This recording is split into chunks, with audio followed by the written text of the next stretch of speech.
नमस्कार, स्वागत है आपका हमारी इस खास पेशकश अखाड़ा में। मैं हूं सनी गंगासागर आपके साथ में। आज का हमारा विषय है महाराज का गढ़, प्रियंका की हुंकार। जी हां, बीजेपी के महाराज और केंद्रीय मंत्री ज्योतिरादित्य सिंधिया के गढ़ ग्वालियर में शुक्रवार को कांग्रेस की महासचिव प्रियंका गांधी की हुंकार सुनाई देने वाली है। यह दौरा इसलिए बेहद अहम हो जाता है कि सिंधिया के कांग्रेस छोड़ने के बाद गांधी परिवार की उनके गढ़ में यह पहली रैली होगी। तो वही प्रियंका रानी लक्ष्मीबाई की समाधि पर भी जाकर इतिहास रचने वाली है। जाहिर तौर पर प्रियंका के सहारे कांग्रेस ग्वालियर चंबल इलाके में साल 2018 की जीत का इतिहास फिर से एक बार दोहराना चाहती है, लेकिन भाजपा को यह दौरा महज राजनीतिक पर्यटन के सिवाय कुछ भी दिखाई नहीं दे रहा है। इसी विषय को लेकर आज हम अखाड़ा में बात करेंगे, लेकिन उसके पहले आपको दिखाते हैं ये रिपोर्ट।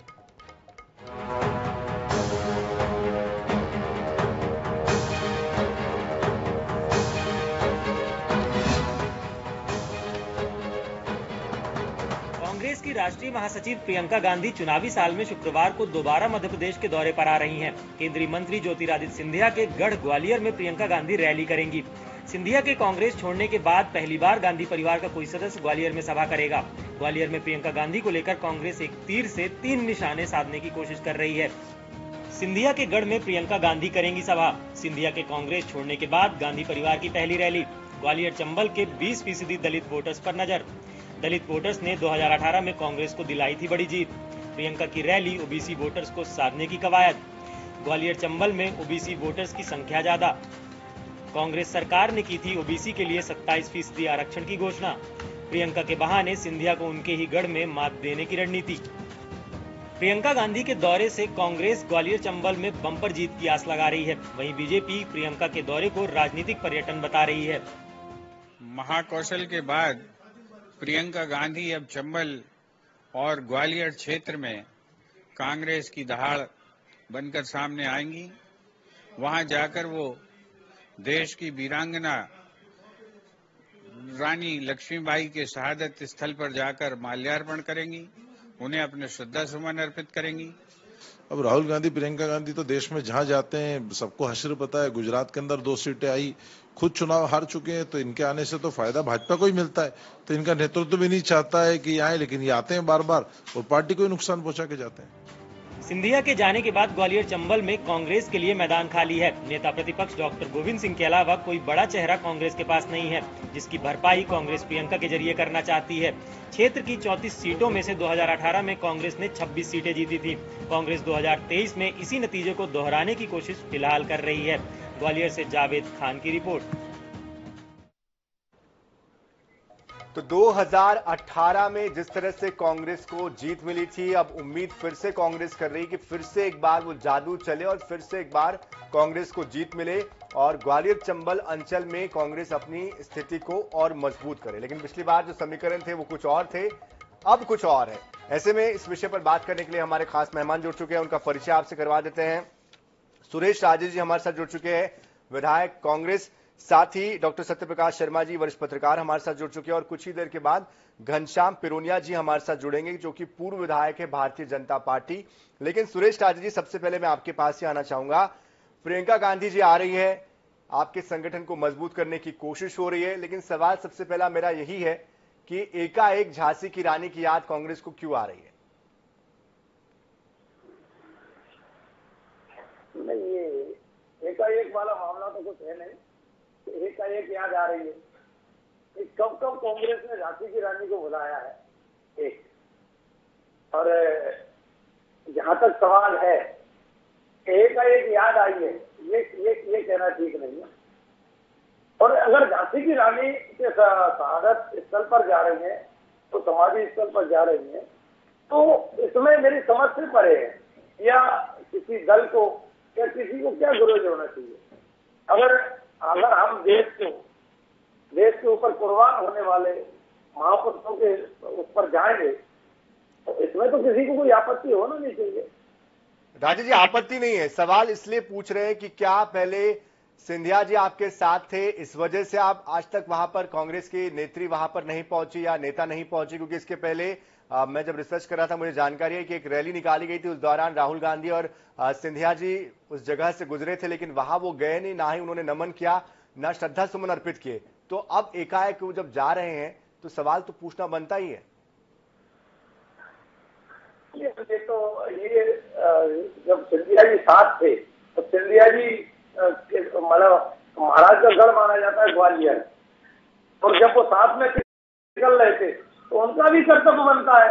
अभी सिंधिया जी कैसे गए थे? अभी उनको साहब को नमन करने कैसे गए? इससे पहले क्यों नहीं गए सिंधिया जी? इससे पहले क्यों नहीं गए? अभी सिंधिया जी गए ना, नहीं गए? नहीं वो ठीक है, लेकिन राजेश जी आपकी क्या मजबूरी है? सिंधिया जी थे इसलिए आपकी मजबूरी थी इसलिए आप नहीं गए, या फिर अब सिंधिया जी नहीं है इसलिए अब आप पर कोई मजबूरी नहीं है? नहीं, देखिए हमारी तब भी मजबूरी नहीं थी, हमारी आज कोई मजबूरी नहीं है, हमारी तरफ श्रद्धा है। और ये तो भाजपा से पूछो, हमसे नहीं पूछने का सवाल बनता। भाई ठीक है, हम उस समय सिंधिया जी साथ थे, सिंधिया जी गए और सिंधिया जी साथ थे। आपका कहना है कि राहुल जी के साथ सिंधिया जी थे, अगर सिंधिया जी साथ में थे तो उनका कर्तव्य बनता था कि जब वीरांगना के सामने से गुजर रहे हैं तो उनको लेकर जाते। नहीं, ये तो वही बात हो गई कि आप आगे बढ़ेंगे तो हम आगे बढ़ेंगे, हम आगे बढ़ेंगे तो आप आगे बढ़ेंगे। लेकिन आपसे वापस आकर पूछूंगा मैं कि आखिरकार ग्वालियर चंबल से आपके पास कौन सा वो चेहरा है जो इस बार आप विधानसभा चुनाव में उतारने वाले? क्योंकि पिछली बार सिंधिया जी के चेहरे पर तो आपको वोट मिल गए, लेकिन इस बार क्या वो जादू आप कर पाएंगे? घनश्याम पिरोनिया जी भी हमारे साथ जुड़ चुके हैं, बहुत स्वागत है आपका, पूर्व विधायक है बीजेपी। घनश्याम पिरोनिया जी, प्रियंका गांधी वाड्रा ग्वालियर पहुंच रही है और इसके पहले नगरीय निकाय चुनाव में मेयर का जो पद था उस पर कांग्रेस ने कब्जा किया है। पिछली बार का जो परफॉर्मेंस था कांग्रेस का, उसमें कांग्रेस को 34 में से 26 सीटें मिली थी। इस बार कितने तैयार हैं आप?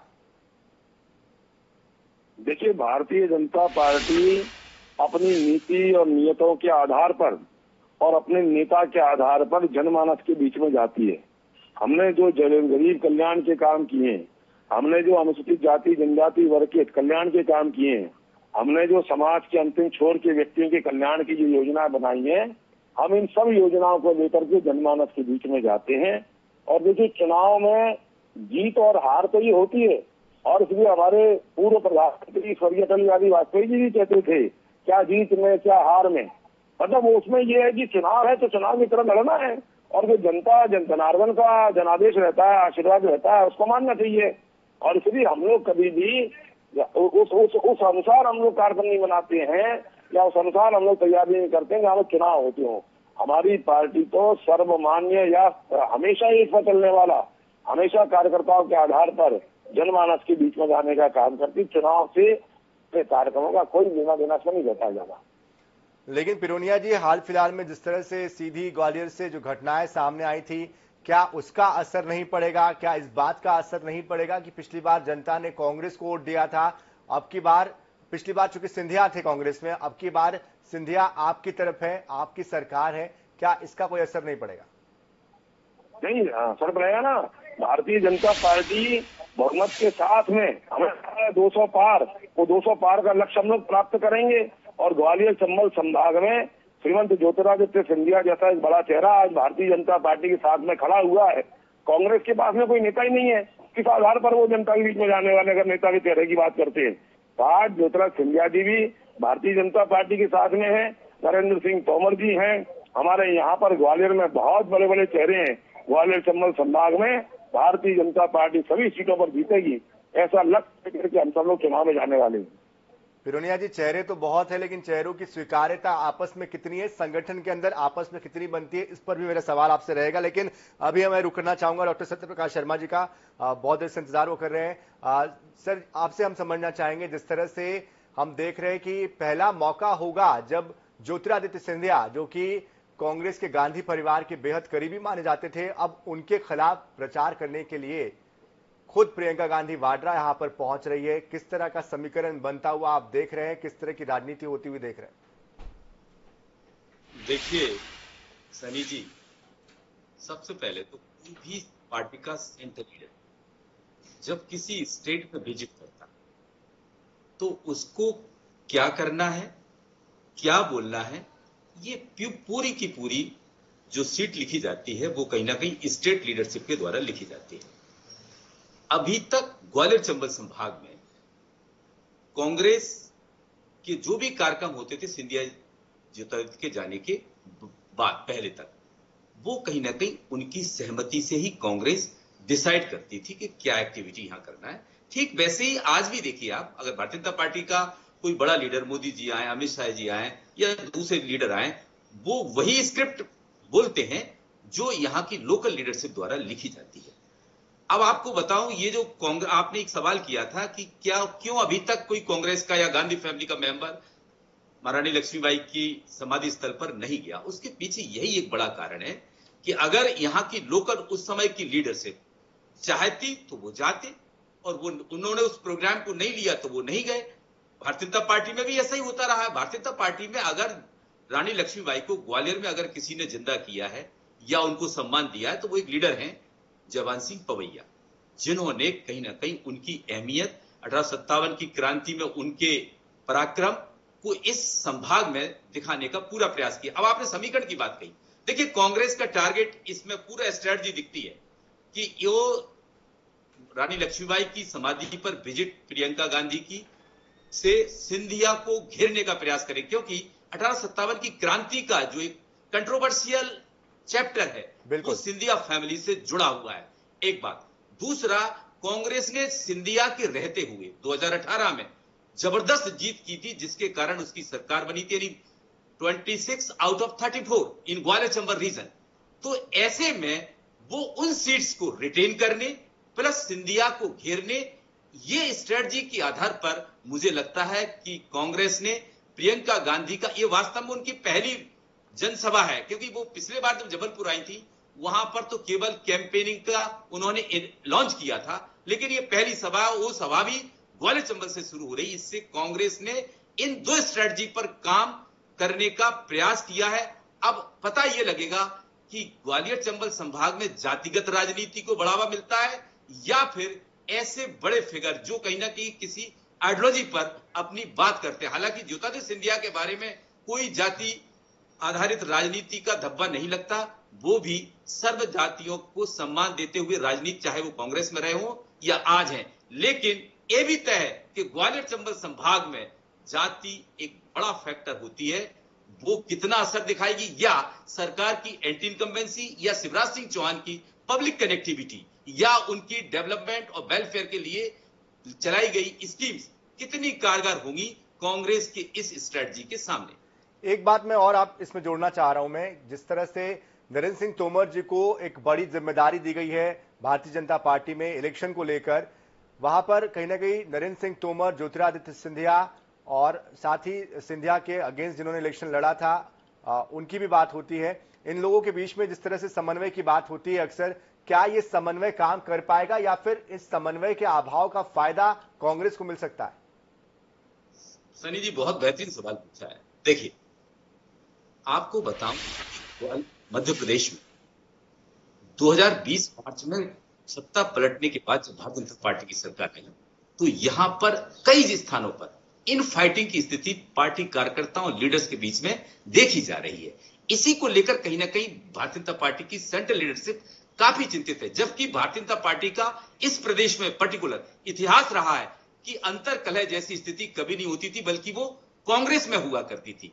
लेकिन जब नरेंद्र सिंह तोमर जैसे कुशल संगठनात्मक व्यक्ति, उनकी एक तारीफ है कि 2008 का इलेक्शन रहा हो, 2013 का इलेक्शन रहा हो, उनकी शिवराज सिंह चौहान से जो ट्यूनिंग है, उस ट्यूनिंग का फायदा उठाने के लिए और संगठन में जबरदस्त पकड़ को मजबूत करने के लिए उनको यह लॉन्च किया गया है। लेकिन यह भी तय है कि क्या इससे ग्वालियर चंबल संभाग में किसी छुपा नहीं है, ज्योतिरादित्य और नरेंद्र सिंह के बीच में और या उनके कार्यकर्ताओं के बीच में जो घटित अभी तक कई मौकों पर हुआ है, क्या उसमें कोऑर्डिनेशन बैठ पाएगा?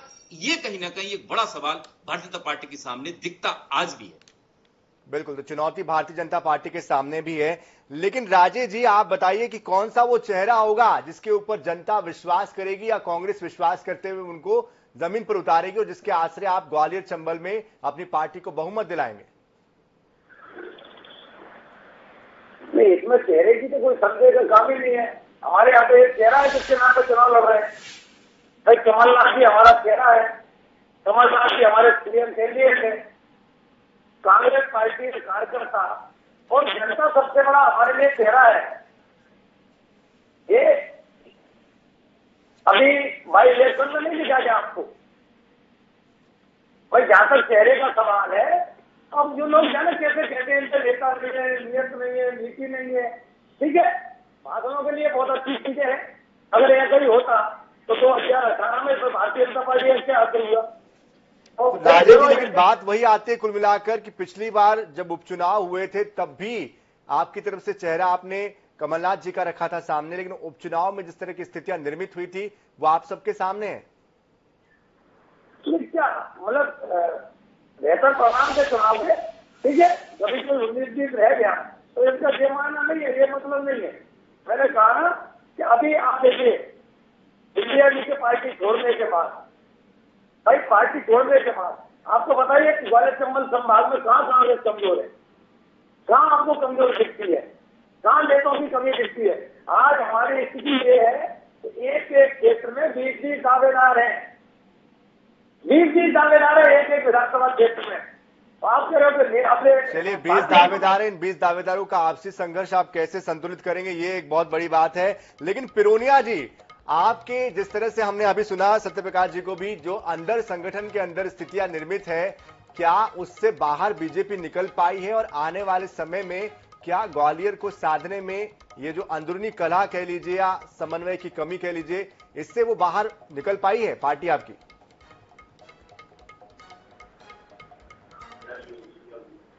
पार्टी है और हमारा बूथ स्तर तक मजबूत संगठन है, पन्ना प्रमुख तक हमारी तैयारी है। हमारे पास में मैंने कहा ना कि पहले तो ये जब सिंधिया जी कांग्रेस में थे उनका चेहरा लेकर के गए थे, आज किसका चेहरा लेकर के जाएंगे। और इसलिए अगर कांग्रेस अपने आप में खुश हो रही है कि भाई हमारे 20-20 दावेदार हैं, हमारे इतने इतने दावेदार हैं, तो खुश होना चाहिए, खुश होने में किसी को वो नहीं है। लेकिन आखिरी में आप देखेंगे कि जनता के लिए हमारी जो सरकार, चाहे केंद्र की नरेंद्र मोदी जी की सरकार हो या प्रदेश की शिवराज सिंह जी की सरकार हो, जो जनहितकारी कार्य हम लोगों ने किए हैं उस आधार पर जनता फिर हमारे साथ में। लेकिन अंदरूनी सर्वे तो कह रहे हैं कि इस बार बीजेपी की स्थिति ग्वालियर चंबल में कुछ ठीक नहीं है, ये आपके संगठन के अंदर से खबरें आ रही है जिसके बारे में मैं जिक्र कर रहा हूं। दोनों एक साथ जब उतरते हवाई जहाज से तो ज्योतिरादित्य सिंधिया जी उनका बड़प्पन। चलिए, जिस तरह से परिस्थितियां निर्मित हो रही है ग्वालियर चंबल के क्षेत्र में, यहां पर देखना दिलचस्प होगा इस बार चुनावी नतीजे क्या आते हैं। लेकिन कुल मिलाकर कल की जो सभा होनी है उसके लिए 1 लाख से ज्यादा लोगों को लाने की कोशिश है कांग्रेस के संगठन की तरफ से। एक शक्ति प्रदर्शन कांग्रेस करने जा रही है, इस पर हमारी नजर बनी हुई है। लेकिन समय हमें यहां पर रुकने के लिए कह रहा है, इसलिए आप तीनों का बहुत बहुत शुक्रिया हमारे साथ जुड़ने के लिए, अपने विचार रखने के लिए। तो महाराज के गढ़ में प्रियंका की जो हुंकार है वो कितनी रंग ला पाती है, कौन से वो मुद्दे हैं जिन पर प्रियंका वार करती है और विपक्ष इस पर क्या प्रतिवार करता है, प्रतिक्रिया देता है, ये देखना दिलचस्प होगा। फिलहाल अखाड़ा में इतना ही। ताजा खबरों के लिए आप बने रहिए INS 24/7 के साथ। नमस्कार।